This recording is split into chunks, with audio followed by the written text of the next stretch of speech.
واخيرا بانت الحقيقه ديال مقتل ياسين سائق اندرايف. من بعد ما الدرك الملكي شدوا 9 ديال الناس، من بينهم 2 ديال العيالات و2 ديال الرجال خدامين في العسكر، وواحد بلير، وواحد السيد الخدمه ديالو هو عنده لافاج. القصه ديالنا كتبدا نهار ياسين خدم لابليكاسيون ديال اندرايف باش يخرج يقلب على راسو بحال اي واحد، حتى وصلاتو واحد الطلبيه من عند واحد السيده غادي يوصلها لواحد البلاصه معينه. المهم مشى عندها فين دارت معاه. ملي وصل عندها بطبيعه الحال ركبت معاه في الطوموبيل.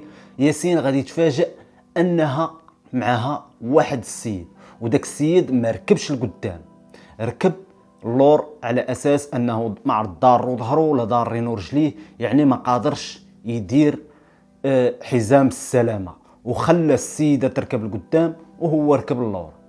اثناء الرحله ياسين غادي يسيق حتى المتهم الرئيسي غادي يجبد واحد الحبل وغادي يخنق به ياسين مزيان. هنا غادا توقف الطوموبيل بسبب انه خنق ياسين وما بقاش قادر يتحرك. هنا ناض صداع ما بين هذا المتهم الرئيسي وصاحبته اللي كانت الخدمه ديالها فرمليه. المهم كانت كتقول انها ما كانش ناويه انهم يقتلوه بمره، كانت النيه ديالهم هي السرقه، يديو ليه الطوموبيل ويديو ليه فلوس اللي عنده ويديو ليه التليفون ديالو. هذا الشيء اللي كان. من بعد هذا الصداع كامل ناض هذا المتهم الرئيسي هز ياسين داروا اللور، يعني لاحوا اللور، وركب هو اللي ساق الطوموبيل ومشى لديريكت لمدينه سلا، مشى لديريكت لمدينه سلا باش يحط صاحبته تما ويمشي. وداك الشيء اللي كان حطها تماكين وياسين مازال في الطوموبيل اللور.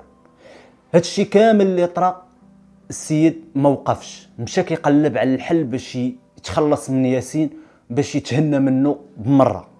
مشى دار عند صحابه، هبط الكازا، مشى عند خالو هو الاول.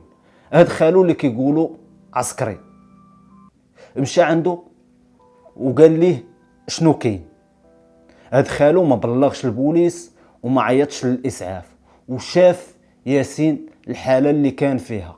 وياسين ديك الساعه كان باقي ما ماتش، كان باقي حي، وكان ممكن انهم يعتقوه.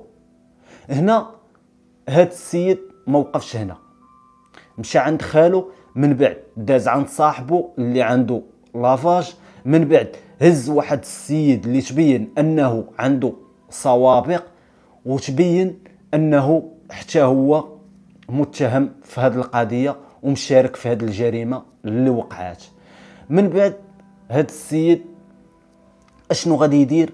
غادي يهبط عند صاحبه، غيطلع عندها، غادي يبدل الحوايج اللي عامرين كاملين دم. يعني السيده حتى هي شافت ان السيد راه داير مصيبه. من بعد غادي يجي صاحبها وغادي يشوفوا لابس حوايج ديالو، غادي ينوضوها بيناتهم، غادي يخرج وغادي يمشي حتى هو. وهذا الشيء كامل، هاد الروينه كامله وهما مقصرين وكيشربوا بحال ما طاري حتى شي حاجه. من بعد غادي يمشي لواحد البلاصه في نواحي الدار البيضاء، ربما هاد البلاصه الاسم ديالها ولاد عزوز على ما اظن. مشى خدا ليسانس وحرقوا ياسين. هاد الفعل اللي ما غاديش نقدروا اننا نسكتوا عليه. هاد الشيء كامل اللي داروه حتى شي واحد ما قدر انه يبلغ ولا قدر انه يعيط للاسعاف.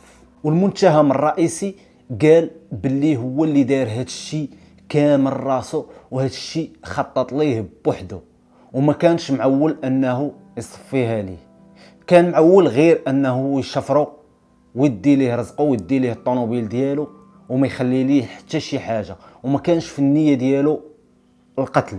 وهاد صحابو كاملين كلهم متهمين بعدم التبليغ والسرقه واختطاف احتجاز وبزاف ديال الامور. وكيقولوا كاين اللي شاف ياسين في ديك الحاله، وكاين اللي ما عارفش القصه كامله وما عارفش الاحداث كاملين. وهذا الشيء كامل طرا، وتقول شي واحد فيهم ناض وبلغ الشرطه او لا حبس انها باش ما تكملش هاد الكارثه اللي داروا. هاد الهضره كامله قالها محامي العائله، هو اللي خرج بهذا التصريح وقال هاد الحقائق اللي طرات لياسين كامله، الله يرحمه. وحاليا راهم كاملين شدوهم صيفطوهم للحبس. وبغيت نسولكم، كون كنتي انت هو القاضي اللي غادي يحكم على هاد المجرمين، اشنو هو الحكم المناسب بالنسبه لك اللي غادي تحكم عليهم؟